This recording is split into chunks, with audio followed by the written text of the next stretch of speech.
السلام عليكم، مساء الفل على احلى ناس في الدنيا. انا جاي احكي لكم على موقف حصل قدامي. كنت راكن قدام مول بشتري حاجات، وانا جاي بركب عربيتي لقيت واحده راكنه جنبي بتطلع بالعربيه بتاعتها، فالسايس طلع يجري عليها، مدت ايديها من الشباك واديته اللي فيه الاسم. هي مشيت من هنا ولقيت السايس عمال يشتم ويسب ويشوح بايديه. صعب عليا، قلت ما يمكن تكون اتنمرت عليه ولا حاجه، اروح اضيب كلمتين. قلت له يا عم اهدى بس، في ايه يا باشمهندس؟ قال لي في ايه بس يا بيه؟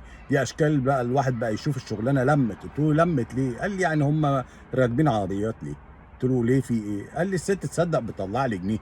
قلت له يا اخي ما يمكن ما كانش معاها فك. قال لي وفكه ليه؟ هي مش راكبه عربيه بالشيء وشويات، ما تطلع لي 5 جنيه ولا 10 جنيه، هم فقراء ولا ايه؟ قلت له لا اله الا الله، وانت مالك؟ هي راكبه عربيه بايه؟ في الاول وفي الاخر هي طلعت لك الحسنه اللي طلعتها لك، ارضى وقول الحمد لله، زي ما انت بتجمع من ده جنيه ومن ده 5 جنيه وبتاع تكبر اخر الليل. قال لي لا لا لا لا لا، الكلام ده ما ينفعش، احنا هنا واقفين بندفع ارضيه. قلت له ارضيه لمين؟ قال لي الواحد ماسك المنطقه. قلت له انا مش شايف في يافطه بتقول ان المكان هنا ركنه تبع الحي ولا حاجه. لقيته راح باصص هنا، حي؟ انت جديد هنا ولا ايه يا بيه؟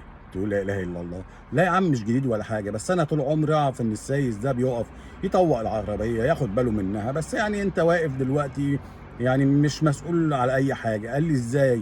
قلت له لان لو انا جيت لقيت العربيه بتاعتي مخبوطه مش هلاقيك في المكان، هتمشي ولا هتقدر توقف اي حد يخبطها، ولو اتسرقت برضه مش هتعرف. انا اقدر احاسب مين يعني دلوقتي؟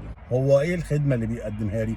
هو بيقعد يقول لك ارجع بيه، ولو اعتمدت عليه هتلبس في حيطه، ولو ما اديتوش فلوس على مزاجه هيتنطط لك على الحيط وهتسمع اللي ملوش لازمه. لقيته بيقول لي بقول لك يا بيه، احنا هنطول في الكلام ولا ايه؟ ماشي ولا ايه؟ قلت له لا ماشي يا عم. قال لي طب ايه مش راضيني ولا ايه؟ قلت له لا، انا من الناس اللي بيتشتموا. سلام عليكم. ورحت واخد بعضي وماشي. قولوا لي انتوا، انا استحرمت اديله فلوس. ايه رايكم في التعليقات؟ ظاهره السياس فعلا بقت عجيبه يا جماعه. هو كويس ان الناس تحاول تشوف لها شغلانه، بس كده ما بقتش شغلانه، ده كده بقت بلطجه. واللي ما يمشيش على كلامهم يا يتخانقوا معاه يا يشتموه. لا اله الا الله. سلام عليكم، مسوا بالعافيه.